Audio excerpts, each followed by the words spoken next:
Днес всички днес имаме гърди. Време се спия при воркаута, 400 мг кофеин. Гърди. Тръгнахме. Да, днес имаме само гърди. Но защо кой правих само гърди в 2026 година? Аз да експериментирам с бросове да видим дали ще повлияе на бързината да покачвам на мускулна маса.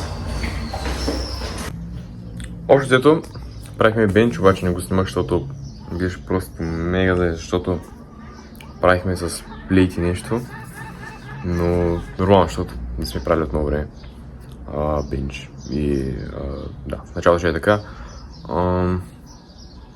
Да, basically да.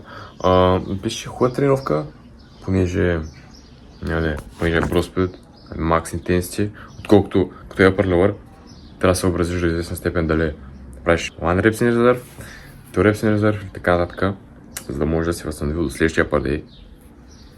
Които аз няма кеф особено и не мога да усетя, защото one year into lifting не съм толкова експириенс, не мога да усетя точно кога ми е фейлера. Това в момента съм на временен бросплит, за да усетя, да имам по-добър усет към моята възможност за отказ. Тоест, да знам точно кога ми е отказ, защото аз си мислех, че оставям one year, а оставах 2 или 3. Така че, да.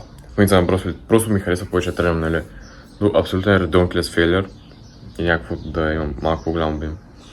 Просто някакво да не тренирам седмица. Alright, so, окей. Но да, днес имам deadlifts. Holy excited. Да.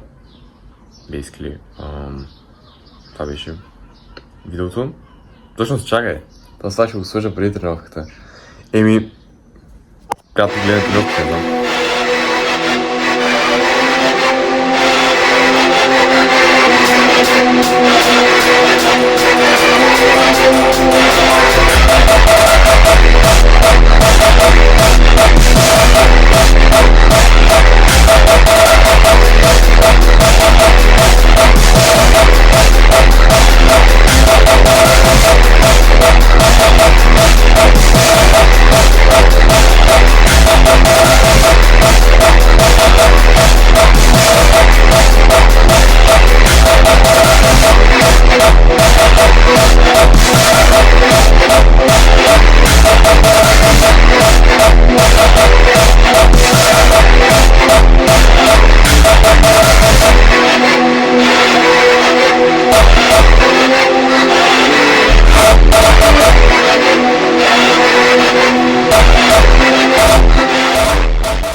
Това е тренировката.